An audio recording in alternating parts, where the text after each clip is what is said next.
பிரியமானவர்களே, ஆண்டவரும் அருமை இரட்சகருமா இருக்கிற இயேசு கிறிஸ்துவின் இனிய நாமத்தினாலே நல்ல காலை பொழுதிலே உங்களை சந்திப்பதிலே நான் அதிகமாய் மகிழ்ச்சி அடைகிறேன். இந்த நாள் முழுவதுமாக நீங்கள் செய்கிற எல்லா காரியத்திலேயும் கர்த்தருடைய கரம் உங்களோடு கூட இருந்து உங்களை நடத்துவதாக. யோவான் 14ஆம் அதிகாரம் 8ஆம் வசனத்தில் நாம் வாசிக்கிறோம்.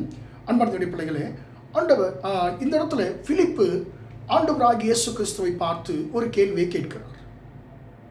ஆண்டவரே, பிதாவை எங்களுக்கு காண்பியும், அது எங்களுக்கு போதும் என்று சொல்லுகிறார். கேட்கிறதை பார்க்கிறோம். ஏன் இந்த கேள்வியை பிலிப்பு ஆண்டவரை பார்த்து கேட்க வேண்டும்? ஆண்டவராகிய இயேசு 6ஆம் வசனத்தில் சொல்லுகிறார், 14:6, நானே வழியும் சத்தியமும் ஜீவனுமாய் இருக்கிறேன், என்னை அல்லாமல் ஒருவனும் பிதாவிடத்தில் வரான், அதாவது வர முடியாது என்று சொல்லி ஆண்டவர் சொல்லுகிறார். உடனே அப்படியா, அப்போ இயேசு எதற்கு நேரடியாக பிதாவை பார்த்தாலே போதுமே என்று சொல்லி நேரடியாக நான் பிதாவை பார்க்க வேண்டும் சொல்லி யோசித்து அவர் கேட்கிறார். ஆண்டவரே, பிதாவை எங்களுக்கு காண்பியும், அது எங்களுக்கு போதும், நீங்கள்லாம் எங்களுக்கு தேவையில்லை என்பதை போல அவர் கேட்பதை போல ஒரு சிந்தை, ஒரு புரிந்து கொள்ளுதல் இங்கே உண்டாகிறது. அன்பார்ந்த பிள்ளைகளே, இப்போ பிலிப்பை பார்த்து அந்த வார்த்தையை கேட்டு ஆண்டவர் துக்கப்படுகிறார். பிலிப்புவே, நீ இத்தனை காலம் என்னோடு கூட இருந்து நான் யார் என்பதை நீ உணராமல் இருக்கிறாயே, என்னை கண்டவன் பிதாவை காண்கிறான், நானும் பிதாவும் ஒன்றாக இருக்கிறோம் என்று சொல்லி ஆண்டவர் சொல்லுகிறார். இதனுடைய அர்த்தம் என்ன? இயேசுவோடு கூட தான் இந்த பிலிப்பு இருக்கிறார். இயேசு செய்ததான அற்புதங்களை பலவற்றை கண்ணார இவர் கண்டிருக்கிறார். மரித்தோரை உயிரோடு எழுப்பினது, குஷ்டரோகிகளை சுகமாக்கினது, முடவர்களை அடக்க வைத்தது, இப்படி பல அற்புதங்களை ஆண்டவராக இயேசு கிறிஸ்து செய்ததான காரியங்களை தன் கண்ணார கண்டதான இந்த பிலிப்பு ஆண்டவராகி இயேசு யார் என்கிறதான ஒரு புரிந்து கொள்ளுதல் இல்லாமல் இவர் இருக்கிறதை தான் இந்த காரியம் நமக்கு வெளிப்படுத்துகிறது.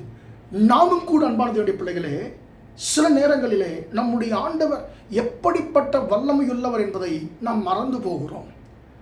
நம்முடைய பிரச்சனைகள் ஆண்டவரால் தீர்க்க முடியும் என்பதை நாம் மறந்து போகிறோம். லூக்கா 8ஆம் அதிகாரத்தில் நாம் 22ஆம் வசனத்தில் நாம் வாசிக்கிறோம்.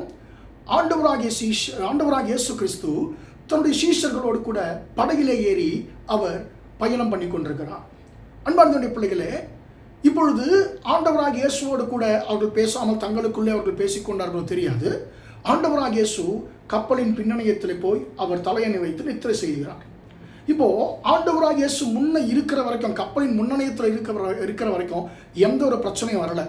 அவர் எப்பொழுது கப்பலின் பின்னணியத்திற்கு போனாரோ அப்பொழுது பிரச்சனை வருகிறது. காற்றும் கடலும் அவர்களை பயமுறுத்துகிறது, மேற்கொள்ள பார்க்கிறது.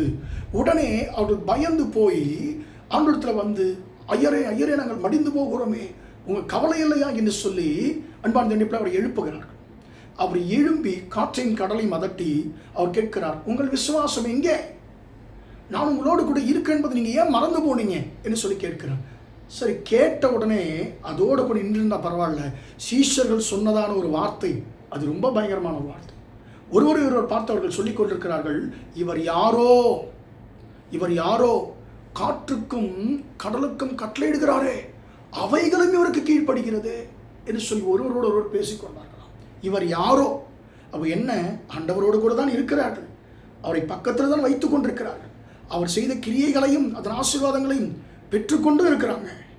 ஆனால் அவர் யார் என்கிற புரிதல் சீஷர்களுக்குள்ளே இல்லாமல் இருந்தது.